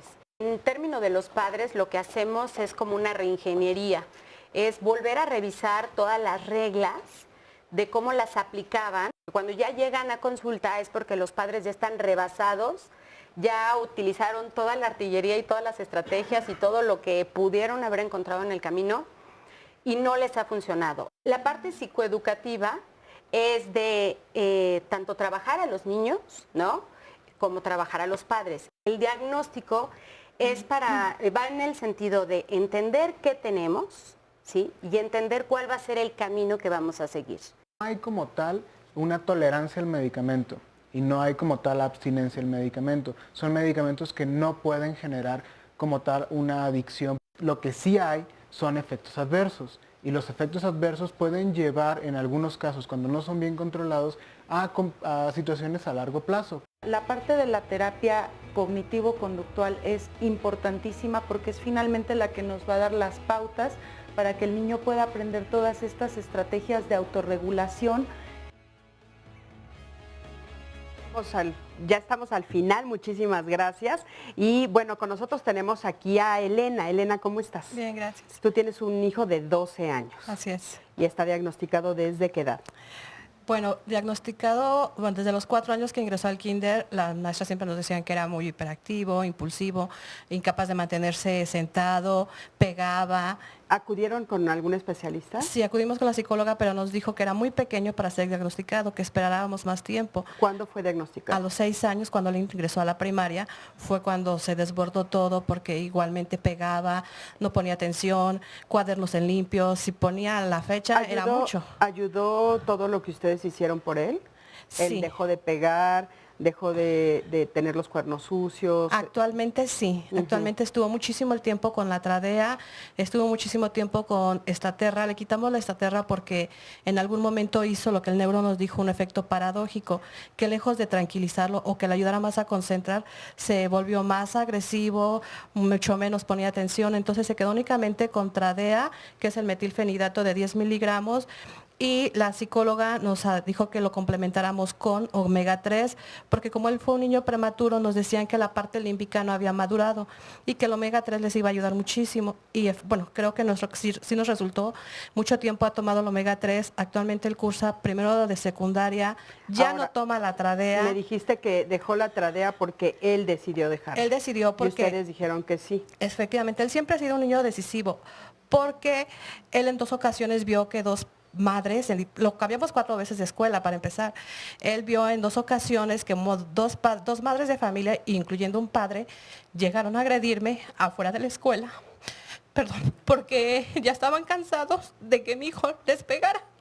Entonces lo cambié 4 veces, él se dio cuenta de esa situación y él me dijo, ¿sabes qué? Ya no me la voy a tomar, ya me di cuenta que pegar no es bueno, ya no te voy a ocasionar problemas, yo no decidí nacer así. Fue muy difícil. pero pues actualmente cursa primero de secundaria, hablando lo que la señorita decía, hace poco me lo dejaron sin recreo. Fui y le dije, lo peor que le puede hacer a un niño es dejarlo sin recreo. Le pido de favor que no me lo deje. Claro, Elena, a mí me gustaría, fíjate, Lino, vuelve a suceder otra vez esto que te digo de que ellos deciden. Es que ya entendí, mamá, ya no me voy a tomar la medicina. ¿Qué opinas de eso? De nuevo, mucho tiene que ver con el estigma, ¿no? Mucho tiene que ver con la sensación de que no se, de que siempre va a estar esta condición y que no hay como tiempos en los cuales el tratamiento se da. O sea, de hecho, incluso en las maniobras en ocasiones podemos dar como temporadas en las cuales, como vacaciones del medicamento, sobre todo en los periodos vacacionales, para que el niño no tenga el medicamento por un periodo de tiempo y pueda como sentirse al menos que está como sin medicamento, ¿no? Pero si de nueva cuenta los problemas vuelven a venir, desde luego que el medicamento va a ser como bien indicado en esos momentos. Los tratamientos del TDA son tratamientos muy crónicos, entonces a veces es como muy complicado ver que desde el inicio, desde los 6 años, lo sigue continuando el tratamiento ininterrumpidamente hasta su vida adulta. Entonces soy como subidas y bajadas alrededor del tiempo, y a veces las bajadas pueden ser muy fuertes y eso es lo que tratamos de evitar con la constancia. Muchísimas gracias por estar aquí y espero que este programa les ayude a muchos papás y por supuesto a ti. Gracias, Elena. Y bueno, por acá tengo a Mario. ¿Cómo estás, Mario? Bien. Tú eres el director de la escuela que hemos estado viendo las cápsulas. El Colegio Sor Juana Inés de la Cruz. El Colegio Sor Estamos Juana. ubicados en la colonia Condesa. Es un colegio... ¿Cómo nace la idea del colegio? El proyecto nace del profesor Carlos Barraza. Él es licenciado en problemas de aprendizaje de la Escuela Normal de Especialización y en el años de 89, 90, él se plantea que cómo es posible que solamente haya 2 opciones educativas, la educación llamada en aquel tiempo educación especial y educación normal o regular. Y él dice, y aquellos chicos que tienen diferencias en el aprendizaje, entonces ¿dónde quedan? ¿Y hace cuántos años ustedes abrieron la escuela? En el 89, que también tenemos más de 30 años, ¿sí? Actualmente contamos con primaria, con secundaria y con bachillerato. A mí me gustaría rescatar un aspecto importante que dijo Lino, ¿qué si es el TDA? ¿No? O sea, ¿qué sí es el TDA? Y no quedarnos con esa parte negativa de los niños. Desmitificar, quitarle las etiquetas que dañan no solamente a los niños, sino justamente a los papás. Una parte importante que hemos visto nosotros, no solamente el atender y el entender a los chicos, sino también a los papás. Veo que Elena habla de 4 escuelas. Nosotros hemos tenido chicos en la escuela donde en primero de primaria llegan excluidos de 8 escuelas, ¿no? 8 escuelas en donde no han encontrado cupo. Y se crea un concepto en donde la clave es la comprensión y la aceptación de cada una de las necesidades de los chicos. ¿Y ustedes han mantenido, por ejemplo, en el caso particular de este niño que dices que llega con 8 escuelas, él sí pudo terminar el proceso con ustedes? Él sí pudo, es un trabajo importante, es un trabajo interdisciplinario, es un trabajo de mucho entendimiento, de entender y comprender a cada uno de los chicos. ¿Ustedes hacen diagnóstico o aceptan a niños que ya estuvieron diagnosticados? En ambos casos. Hay un especialista en problemas de aprendizaje que es el que hace el diagnóstico sobre los elementos que inciden favorable o desfavorablemente en el proceso de aprendizaje del chico. Pero obviamente es importante, sobre todo en el caso del TDA, si es TDA que venga con un diagnóstico preciso, ya sea por un neurólogo o por un pedopsiquiatra. Muchísimas gracias, Mario. Gracias de veras por las cápsulas y gracias por estar aquí y por esta información. Y bueno, de este lado tengo a David. ¿Cómo estás, David? Muy bien, buenos días. Buenos días. Tú vienes también representando a una asociación, cuéntanos. Correcto, nosotros tenemos un sistema de diagnóstico que traemos desde Europa, donde está ya avalado por miles de niños, donde utilizamos un dispositivo 3D para poder identificar el déficit de atención y todos los trastornos que conlleva, el del TDAH, y además también utilizamos la kinesiología para poder identificar todas las áreas donde el niño puede tener deficiencias. ¿Cuánto tiempo se lleva este diagnóstico? Entre 30 minutos aproximadamente con el niño. ¿Y qué tan certero es? Muy certero, la verdad que la gente se va muy contenta, sobre todo los papás, porque entienden cómo funciona, cómo opera, la manera que tiene el niño de integrar la información, la manera de aprender, ¿no? Y le da un espectro mucho más amplio y de comprensión, ¿no? De lo que le sucede. ¿Cómo funciona? O sea, ¿qué es lo que ustedes hacen con ello? ¿Llega y qué hace? Son unas gafas 3D con un programa que está desarrollado donde el niño está como un aula, como si estuviera en clase, y le hace unos ejercicios, entonces le ponen distractores que a través de del dispositivo, como es 3D, identificamos los movimientos oculares, identificamos los sonidos y vemos en qué momentos el niño tiene distracción, cuánto tarda en reaccionar, cuántos aciertos, cuántos errores tiene, y de esa manera se crea toda una malla para poder arrojar la información. Y ustedes lo hacen para que después ellos le den seguimiento. Correcto, y luego también hacemos tratamiento con los niños porque nos permite también identificar qué es lo que le está sucediendo, ¿no? Claro, oye, ¿y cuánto cuesta? El tratamiento estamos ahora en 1.200 pesos. Es un tratamiento que realmente la gente cuando lo hace le ayuda muchísimo a comprender, ¿no? el niño lo que le está sucediendo. Claro, y no está tan alto como algunos otros que hemos escuchado. Mónica, ¿tú quieres complementar con algo más? Vienes Sí, del mismo lugar. Sí, igual, soy de Método Kifusion, gracias.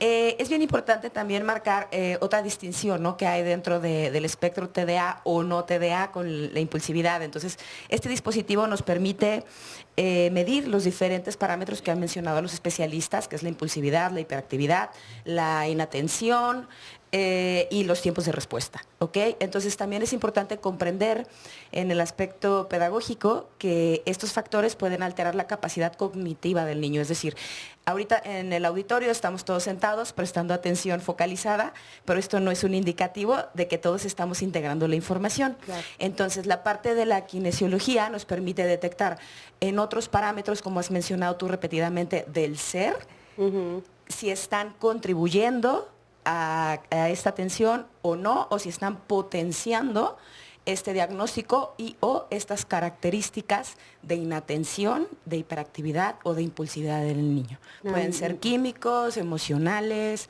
del aspecto del contexto familiar. ¿Dónde los pueden encontrar ustedes? Nosotros estamos en la Colonia del Valle, en la calle Providencia, en el número 824, y estamos también en internet, www.metodokifusion.com. Ahí están todos nuestros datos, la información, y con todo gusto nuestros teléfonos son abiertos y estamos en la mejor disposición de poder ayudar. Muchísimas gracias. Gracias a los dos por haber estado por acá. ¿Y tú eres? Aarón de la Riva. Aarón, ¿cómo estás, Aarón? ¿Y tú vienes representando también a la escuela o eres papá? No, yo soy por otra parte. Otra parte. Nosotros tenemos un proyecto, es una fundación que se llama Libertad Consciente, en el que nosotros tratamos de impulsar habilidades de desarrollo social. ¿Cómo lo hacemos? Con un taller que se llama ¿Qué quiero ser de grande? La verdad es que a mí me parece muy importante también el tema de...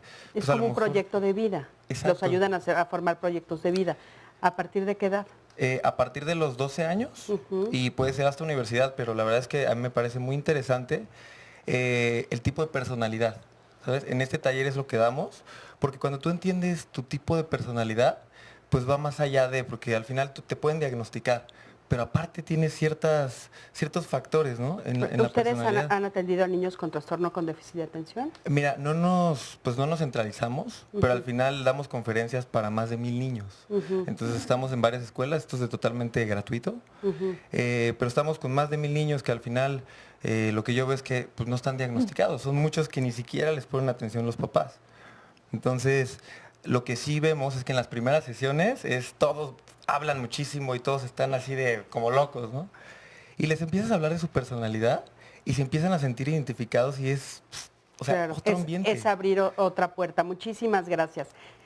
Gracias, por supuesto. Y bueno, las conclusiones, ¿qué quisieran decir? Por favor, empezamos por aquí. Sí, bueno, pues creo que como pueden darse cuenta los papás, hay todo un trabajo todavía por delante en el campo de la integración de los diferentes actores que tienen que tomar papel en el tratamiento del TDA. Si bien actualmente disponemos de información sobre algunas causas, tenemos algunos métodos terapéuticos, pronósticos, ¿no? Todavía es importante definir el papel de las escuelas, sensibilizar al personal docente, a los directivos, a que se unan a proyectos en donde se rescate que los chicos con TDA necesitan formas de aprendizaje diferente. Su cerebro solo funciona diferente, pero es capaz de alcanzar cualquier competencia académica. Entonces, es importante sensibilizarlos en trabajar con estas especificaciones de cómo organizar su trabajo, cómo organizar sus tiempos, si requieren un poco más de tiempos para resolver una tarea, ¿no? En el escenario en casa, como nos compartían en las redes sociales y también aquí, el castigo nunca será una forma de tratamiento. Escucho que los que se han acercado a especialistas en diferentes ocasiones mencionan la reestructura de los límites. Y es importante establecer límites que sean reales. Claro. Límites que vayan acorde con las capacidades y con los tiempos hasta aprender qué son los límites, por ¿no? supuesto. Porque de repente estamos como un poco ahí. Muchísimas gracias, porque tenemos que terminar con todos. Sí. Lino, ¿cómo saber si está certificado la persona a la que acudo para hacer el diagnóstico? Pues realmente tienen que acudir con ya sea un paidopsiquiatra o si son niños, o con un psiquiatra si son adultos, o con un neuropediatra que también puede realizar el diagnóstico. Y realmente pues saber que tiene su cédula profesional y sus datos en general, ¿no? Esa es la forma de saberlo. Y nada más a mí me gustaría decir como conclusión y con base en lo personal, que realmente no tienen una idea de la satisfacción que genera ver el cambio en un niño que es tratado y cómo su historia de vida ya tiene muchísimos cambios y muchísimas mejorías. Claro, pues sobre todo eso, ¿no? Muchísimos cambios y mejorías y un mejor pronóstico de vida, ¿no? Yo lo que sí quiero recordar es que somos seres únicos, ¿no? Irrepetibles, y eso nos da características que, aunque socialmente tenemos que estar normalizados, tengamos TDA o no tengamos TDA, tengamos hiperactividad o tengamos, siempre tenemos muchos recursos, ¿no? Y los recursos, por lo regular, vienen desde adentro, ¿no? Desde nuestra capacidad de padres, desde nuestra capacidad de maestros, y desde ahí podemos armar demasiadas estrategias. Claro, muchísimas gracias. 30 segundos. Bien, reconocer que todo lo que aporta la ciencia nos da tratamientos, todo lo que da la creencia aporta remedios.